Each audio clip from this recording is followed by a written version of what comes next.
Line சாக்லேட்ஸ்ல பாதாம், dates, chocolate மூணும் இருக்கு. ருசிக்கு சாக்லேட், அயன் சத்துக்கு டேட்ஸ், புரோட்டீனுக்கு பாதாம். தாத்தா ரொம்ப டெலிஷியஸா இருக்கு. Lion choco dates.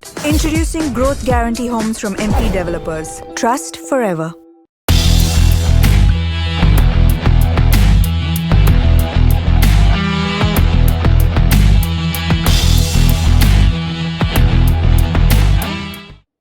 மத்திய அரசின் மசாகன் டாக் ஷிப் பில்டர்ஸ் நிறுவனம் தூத்துக்குடியில் 15,000 கோடி ரூபாய் முதலீட்டில் கப்பல் கட்டுந்தளம் அமைக்க தமிழக வழிகாட்டி நிறுவனத்துடன் கடந்த 2025ஆம் ஆண்டு செப்டம்பரில் புரிந்துணர்வு ஒப்பந்தம் செய்தது.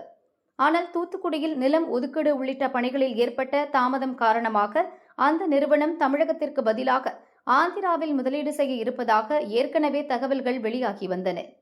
இந்நிலையில் மசாகன் டாக் ஷிப் பில்டர்ஸ் நிறுவனத்தின் உயர் அதிகாரிகள் கடந்த 11ஆம் தேதி ஆந்திர முதல்வர் சந்திரபாபு நாயுடுவை சந்தித்து பேசியுள்ளனர். இந்த சந்திப்பில் கப்பல் கட்டும் தளங்கள் மற்றும் கடல்சார் தொழில்துறை வளர்ச்சியில் ஆந்திரா பங்களிக்கக்கூடிய வாய்ப்புகள் குறித்து ஆலோசிக்கப்பட்டதாக நிறுவன அதிகாரிகள் தெரிவித்துள்ளனர். இதையடுத்து தூத்துக்குடியில் திட்டமிடப்பட்டிருந்த மிகப்பெரிய முதலீடு ஆந்திராவிற்கு செல்லும் வாய்ப்பு இருப்பதாக தகவல்கள் வெளியாகியுள்ளன. இது தமிழகத்தின் தொழில் முதலீட்டு சூழல் தொடர்பாகவும் கேள்விகளை எழுப்பியுள்ளது.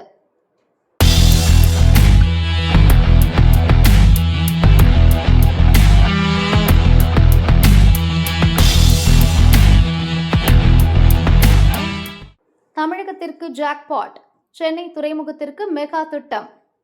தமிழகத்தின் முக்கிய துறைமுகமான சென்னை துறைமுகத்தில் மிகப்பெரிய விரிவாக்க திட்டம் அறிவிக்கப்பட்டுள்ளது. சென்னை துறைமுகத்தில் 17,500 கோடி ரூபாய் மதிப்பில் வெளி துறைமுக திட்டம் செயல்படுத்தப்பட உள்ளதாக சென்னை துறைமுக தலைவர் சச்சின் குருவே தெரிவித்துள்ளார். சுதந்திர தின விழாவில் பேசிய அவர், கடந்த நிதியாண்டில் சென்னை துறைமுகம் 5,08,00,000 டன் சரக்குகளை கையாண்டதாகவும் முந்தைய ஆண்டை விட 5.4% வளர்ச்சியை பதிவு செய்துள்ளதாகவும் தெரிவித்தார். மேலும் வரலாறு காணாத வகையில் 19,04,000க்கும் அதிகமான கண்டெய்னர்களை கையாண்டுள்ளதாகவும் கூறினார். கடந்த 22 ஆண்டுகளில் இல்லாத அளவாக 1,185 கோடி ரூபாய் மொத்த வருவாயையும் சென்னை துறைமுகம் ஈட்டியுள்ளது. 17,500 கோடி ரூபாய் மதிப்பிலான வெளி துறைமுக திட்டம் நிறைவேற்றப்பட்டால் உலகின் மிகப்பெரிய கண்டெய்னர் கப்பல்களையும் கையாளக்கூடிய சர்வதேச துறைமுகமாக சென்னை மாறும். அதேபோல் 25 ஆண்டுகளை கடந்துள்ள எண்ணூர் காமராஜர் துறைமுகம் நாட்டின் முன்னணி துறைமுகங்களில் ஒன்றாக வளர்ந்துள்ளதாக அதன் நிர்வாக இயக்குநர் ஐரின் சிந்தியா தெரிவித்தார். கடந்த நிதியாண்டில் 1008 கப்பல்கள் மூலம் 4,09,00,000 டன் சரக்குகளை எண்ணூர் துறைமுகம் கையாண்டுள்ளது. அதே ஆண்டில் 1,250 கோடி ரூபாய் வருவாய் ஈட்டியதுடன் வரிக்கு முந்தைய லாபமாக 924 கோடியையும் பதிவு செய்துள்ளது. துறைமுகத்தின் சரக்கு கையாளும் திறன் ஆண்டுக்கு 6,07,00,000 டன்னாக உயர்ந்துள்ளதாகவும் தெரிவிக்கப்பட்டுள்ளது.